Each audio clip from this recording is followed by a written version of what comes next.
Yuk, konnichiwa minasan. Sekarang kita lagi ada di Saga Castle. Sebenarnya bukan kastil yang utuh sih, ini reruntuhan kalau nggak salah ya, reruntuhan Saga. Tapi kita nggak akan ke situ ya. Hari ini kita akan ke belakang reruntuhannya karena di sana ada apa? Yuk kita cek aja. Gila, hari ini cuaca terik banget. Jam berapa nih? Jam 2:15. Wah, lihat, sumpah terik banget ini cuaca. Dan by the way, aku mau cerita sedikit kenapa aku bisa ada di sini ya. Jadi ceritanya hari ini aku libur dan aku mau bikin kartu SIM. Nah, ini pintu masuknya nih kalau mau masuk ke sana. Tapi sebenarnya di sana nggak ada apa-apa sih, cuman ada bangunan doang, nggak seru. Cuacanya masih berangin tapi enak, jadi bikin adem gitu ya, walaupun cuacanya terik banget. Nah lanjut, walaupun aku udah 6 bulan di sini, tapi aku belum punya kartu SIM guys, karena di sini bikin kartu SIM ternyata ribet ya. Sebenarnya gampang kalau misalnya kita beli langsung sama HP-nya. Tapi ya masa gitu kan, sekedar pengen internetan aja kita harus beli HP baru gitu. Nah kalau misalnya mau bikin SIM, itu kita harus bawa temen ya. Bawa teman orang sini yang udah punya nomor telepon yang bisa dihubungi gitu. Karena sistem kartu SIM di Jepang tuh berlangganan ya, subscription. Jadi per bulannya itu otomatis dipotong dari rekening kita. Dan ya hari ini kita istirahat dulu di sini, capek guys. Nah tadinya hari ini tuh aku mau bikin guys, karena temanku kan ada yang udah punya nomor telepon tuh. Kukira cuman butuh nomor telepon buat jadi penanggung jawab aja gitu. Taunya kata si resepsionisnya, nomor teleponnya mau dihubungi katanya, kalau misalnya udah ada jawaban baru bisa registrasi. Ya kan temanku lagi kerja guys, gimana mau ngehubungi. Jadi aduh, mana jauh lagi aku ke Yume Town, lumayan ya, berapa kilo, 6 kilo sampai 7 kilo ada kali naik sepeda. Makanya daripada pulang nggak bawa apa-apa, kita mampir aja dulu ke sini. Dan tempatnya juga enak nih karena ini masih musim semi, jadi masih banyak bunga ya yang bermekaran. Dan uniknya kalau lagi musim semi ini aromanya itu khas banget guys, aroma bunga gitu loh. Dan anginnya tuh gede banget ya, tapi jadi adem sih, enak. Ya udah kita lanjut yuk ke belakang. Bangunan kastil ini gede banget guys, nggak tahu dah luasnya berapa, tapi ini aku masih ada di pinggirnya aja, lihat, gede banget. Nah di sebelah sini tuh ada kayak museum gitu loh, tapi nggak tahu museum apaan. Nanti deh ya, kapan-kapan kita coba masuk ke sana. Nah kalau di Jepang tuh enak ya, trotoar pinggir jalannya tuh banyak pohon-pohon kayak gini tuh, ada taman kota. Pokoknya walaupun teknologinya canggih, tapi alamnya pun masih terjaga ya. Jadi masih nyaman buat dipakai sepedahan, jalan kaki gitu. Walaupun cuaca panas tapi nggak terlalu menyengat. Nah aku biasanya kalau ke kastil tuh kesini guys, ke belakangnya, ke belakang kastilnya guys. Ini sebenarnya danau ya, tapi karena ini lagi musim semi, jadi banyak alga. Danaunya ketutupan sama alga. Kalau misalnya musim panas nggak tahu tuh. Tapi kalau misalnya lagi musim dingin, ini tuh danaunya bagus banget ya, bersih gitu, nggak ada apa-apa. Bahkan ikan-ikan pun kelihatan ya, pada muncul keluar. Kalau ini ketutupan alga semua nih guys.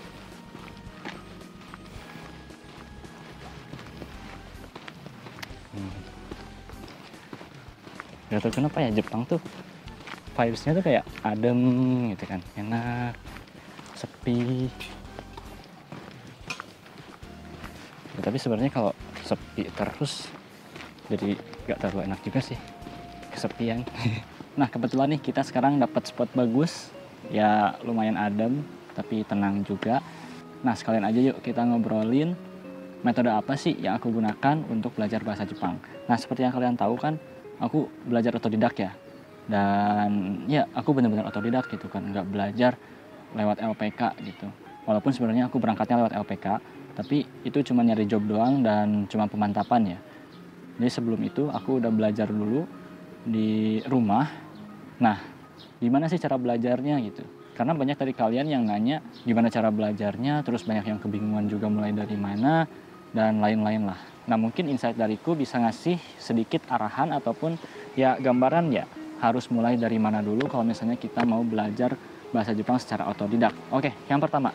Yang pertama tentunya harus suka dulu sama Jepang ya guys. Entah itu mau dari anime, Jepangan, event cosplay, atau lagu, atau dorama, apapun itu. Pokoknya kalian harus suka dulu sama Jepangnya. Karena kalau misalnya enggak ada ketertarikan sama Jepang, jujur aja itu bakal sulit banget buat bertahan ya. Buat bertahan belajar secara otodidak, karena untuk menimbulkan motivasi, semangat, fokus. Kalau misalnya kita nggak ada ketertarikan ataupun nggak ada kesukaan, itu bakal berat banget guys, percaya dah, bakal susah banget. Jadi minimal kalian harus suka dulu sama Jepangnya, harus ada ketertarikan dulu sama Jepangnya. Dan ya apapun itu, nggak terbatas pokoknya tentang Jepang, kalian harus ada suka dulu. Kalau misalnya udah suka, lanjut ke nomor 2. Yang kedua yang aku lakukan adalah beli buku ya guys ya. Bukunya bisa apa aja, tapi yang aku sarankan adalah Minano Nihongo 1 dan Minano Nihongo 2. Nah, Minano Nihongo 1 itu kan dari bab 1 sampai 25 itu bisa dibilang N5 lah. Terus Minano Nihongo 2 dari bab 26 sampai 50 itu N4. Walaupun sebenarnya nggak tok kayak gitu, cuman anggap aja kayak gitu. Karena menurutku Minano Nihongo itu udah lumayan lengkap banget kalau bicara soal teori bahasa ya, teori bahasa. Kalau misalnya udah punya bukunya, jangan dulu langsung digas belajar materinya, jangan dulu, tapi belajar dulu hiragana sama katakana. Itu aja 2 dulu ya. Jangan yang lain-lain, kanji mah nanti aja dulu. Itu mah urusan belakangan. Yang penting hiragana sama katakana dulu harus hafal ya, benar-benar hafal di luar kepala, dan usahakan bisa nulisnya juga. Walaupun cuma bisa baca, masih bisa lanjut, tapi usahakan juga bisa tulisnya ya, tulis hiragana katakana, karena hiragana sama katakana itu kalau misalnya nggak dilatih sama tulisan itu agak susah ya, karena agak mirip-mirip gitu. Nah, bedanya apa sih hiragana sama katakana?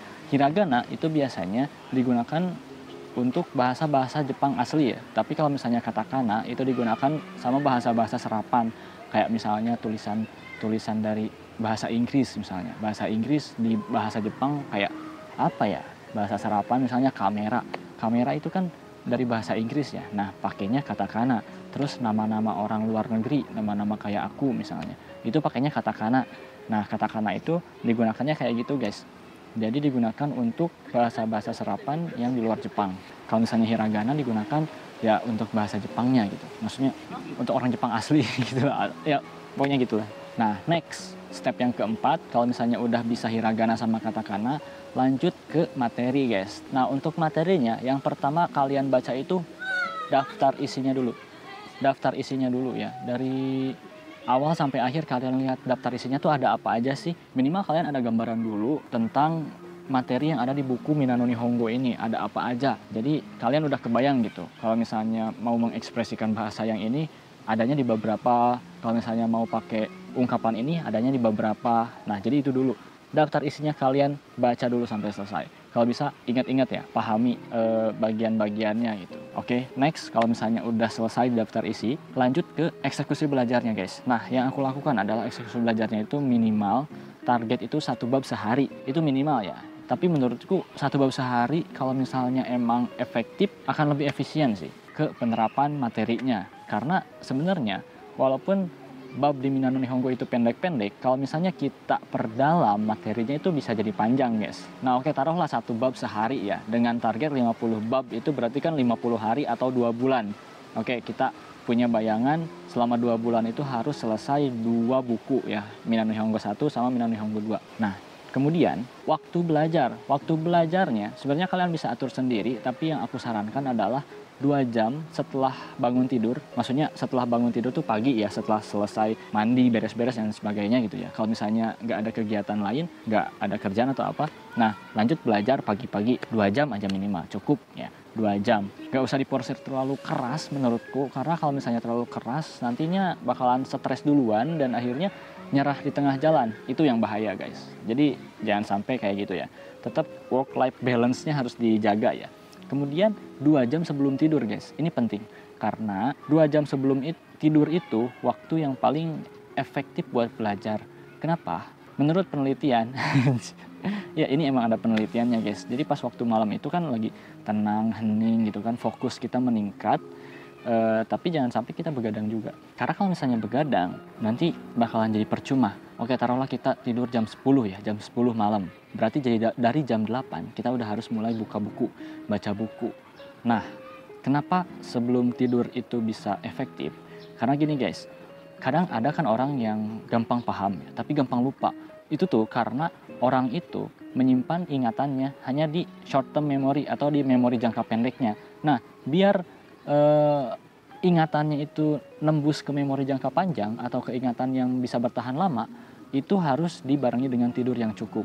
Nah, karena tidur yang cukup, misalnya 8 jam lah. Di saat kita tidur 8 jam itu, ada proses yang namanya gini lah, fase ngantuk, tidur, terus fase mimpi, sama fase deep sleep ya. Deep sleep itu adalah tidur yang lebih dalam. Nah, di fase deep sleep ini, memori kita memindahkan atau mentransfer ingatan dari short term memory atau dari ingatan jangka pendek ke memori jangka panjang. Nah, otomatis materi yang udah kita pelajari pas sebelum tidur itu akan ke proses masuk ke dalam memori long term tadi atau memori jangka panjang tadi. Dan ini udah diuji oleh sains ya guys. Aku bukan ngarang, ini emang ada penelitiannya. Jadi 2 jam sebelum tidur itu adalah waktu paling efektif untuk belajar. Kemudian 2 jam setelah bangun untuk merefresh ataupun untuk merecall ingatan yang dari long term memory tadi atau memori jangka panjang tadi untuk dibangkitkan kembali agar ingatan yang udah masuk ke dalam otak kita itu menjadi efektif ya, menjadi teringat terus di dalam pikiran kita. Itu sih yang aku lakuin ya, walaupun ya masih ada kadang lupa juga, tapi minimal gini loh, ketika lupa kita ingat, oh kita udah pernah belajar materi ini, ada di beberapa ya. Nah setelah kita ada di beberapa, langsung buka lagi bukunya, langsung ingat lagi. Nah itu untuk meminimalisir yang lupa, benar-benar lupa gitu. Caranya kayak gitu guys. Nah step yang selanjutnya adalah tentukan target. Target belajar kita itu 3-4 bulan ya. Itu semuanya taruhlah otodidak ya, benar-benar otodidak, nggak ada bantuan dari siapapun. Jadi kita benar-benar belajar sendiri. Nah, targetkan selama 3 atau 4 bulan.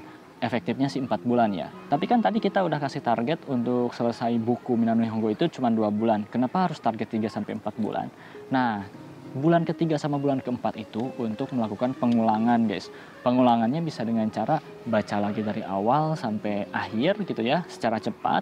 Atau bisa dengan membuat contoh kalimat atau rebung ya, atau ya apalah itu untuk meningkatkan atau memperdalam materi-materi yang sudah kita pelajari. Jadi di bulan ketiga dan bulan keempat itu kita usahakan membuat sakubung ya, atau karangan, terus membuat teks-teks dengan dalam bahasa Jepang atau misalnya percakapan simple.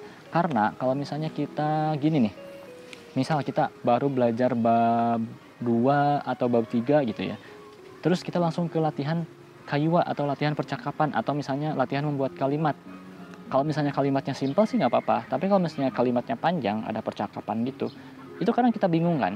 Nah, kalau misalnya kita mau ngungkapin ini, pakai bunpo yang mana ya, pakai kotoba yang mana ya, akhirnya saat stuck itu kita menjadi bingung dan malas belajarnya. Karena susah gitu kan. Padahal itu bukan susah, tapi kita emang belum nyampe ke level itu. Jadi sebelum kita melakukan latihan kaiwa, membuat rebung ataupun sakubung, itu kita selesaikan dulu sama materinya. Jadi biar kita bisa ngebayangin apa aja sih yang ada di dalam materi buku ini gitu. Jadi kalau misalnya kita udah kebayang yang ada di dalam buku ini itu ada apa aja, kita bisa membuat gambaran dan batasan gitu. Bahasa atau ungkapan yang bisa kita gunakan itu nyampe mana. Itu, guys. Jadi di bulan ketiga sama bulan keempat baru kita bikin sakubung, bikin rebung, bikin kaiwa, karena materinya udah selesai. Jadi kita bisa aman lah untuk mengeksplor materi-materi yang lebih dalam. Oke, next step yang ketujuh nih adalah perbanyak dengerin orang-orang Jepang asli ngomong, ya bisa dari video YouTube, vlog YouTube, ataupun dari anime juga bisa sih. Terus dari lagu Jepang, terus apalagi ya, dorama. Lagu Jepang juga bisa membantu buat melancarkan pelafalan kita ya, karena kan lagu itu biasanya dihafal, dan kalau misalnya kita udah hafal, otomatis spelling kita akan lebih lancar gitu. Karena aku juga kayak gitu guys, walaupun emang lagunya nggak ngerti, tapi walaupun nggak ngerti, aku hafal liriknya guys, dan secara fluent secara lancar bisa ngeluarin kata-kata dari lagu itu gitu misalnya. Walaupun aku nggak ngerti ya artinya gitu, tapi minimal lidah kita udah terbiasa dengan bahasa Jepang. Nah kemudian di step ini juga kalian bisa belajar shadowing guys. Gimana tuh bang? Shadowing itu jadi menirukan orang ngomong ya, misalnya ada di reels ataupun di short gitu ya, orang Jepang ngomong.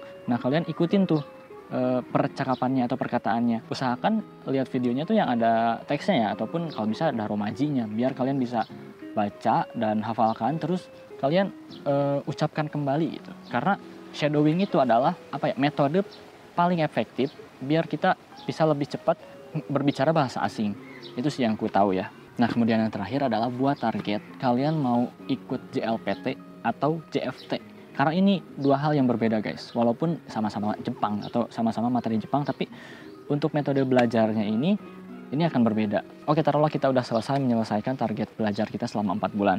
Nah selanjutnya kita fokus nih mau ngambil JFT atau JLPT. Kalau misalnya kita mau JFT, perbanyak latihan soal di YouTube. Itu banyak kok latihan soalnya udah bertebaran di mana-mana, dan menurutku itu adalah cara yang paling efektif biar kita bisa cepat belajar JFT. Karena JFT itu materinya kebanyakan adalah ekspresi sehari-hari guys, enggak materi teori bahasa kayak gitu, enggak, tapi materi ekspresi sehari-hari. Nah kalau JLPT itu perbanyak atau perdalam materi Minano Nihongo tadi. Materinya benar-benar sama kayak Minano Nihongo yang ku tahu ya pas tahun 2022. Gak tahu sih kalau sekarang materinya atau apakah udah diupdate atau belum, tapi pas aku dulu tes N4 itu benar-benar dari buku Minano Nihongo. Nah kalau misalnya JFT itu kebanyakan dari ekspresi sehari-hari, percakapan sehari-hari yang nggak ada di Minano Nihongo. Jadi untuk belajar JFT aku sarankan untuk cari di internet aja, di YouTube. Karena materinya udah banyak bertebaran, latihan soalnya juga udah banyak bertebaran, bahkan ada latihan soal yang benar-benar soalnya tuh plek-ketiplek sama tesnya gitu ya.